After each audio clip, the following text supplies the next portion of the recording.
တချို့မိဘတွေကကိုယ့်ရဲ့ကလေးအတွက်ဆိုပြီးတော့မှဒီလိုအချိန်မှာဒီလိုနေရာမှာပေါ့နော်ဒီလိုဆရာမမျိုးနဲ့ပဲသင်ချင်တယ်ဆိုပြီးတော့မှတီးတန့်ပေါ့နော်ကိုယ့်အနေကိုသတ်မှတ်ထားရဲ့ဆရာဆရာမပုံစံမျိုးရှိတတ်တယ်ပေါ့နော်အဲ့လိုမိဘတွေအနေနဲ့ကဒီလိုလိုချင်တဲ့ဆရာဆရာမမျိုးရဖို့ကတော့သိပြီးတော့မလွယ်နိုင်ဘူး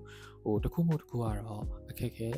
ဒီပြဿနာတွေနဲ့ကြုံနေရတယ်ပေါ့နော်ကလေးနဲ့အဆင်မပြေတာမျိုးအချိန်နေရအဆင်မပြေတာမျိုးတွေနောက်ဆုံးဆရာဆရာမနဲ့အဆင်မပြေတာမျိုးတွေမျိုးစုံတွေဖြစ်နေရတယ်ပေါ့နော်ဆိုတော့အဲ့လိုမိဘတွေတွေကိုတကိုင်းမြန်မာကနေပြီးတော့မှလာပြီးတော့ကူညီပေးလို့ရှိနေပါတယ်ပေါ့နော်။ဘာကြောင့်လဲဆိုတော့ဒီကိုယ့်ရဲ့လိုချင်တဲ့ဆရာဆရာမပုံစံမျိုးကိုအဓိကပြောချပြီးတော့မှပဲ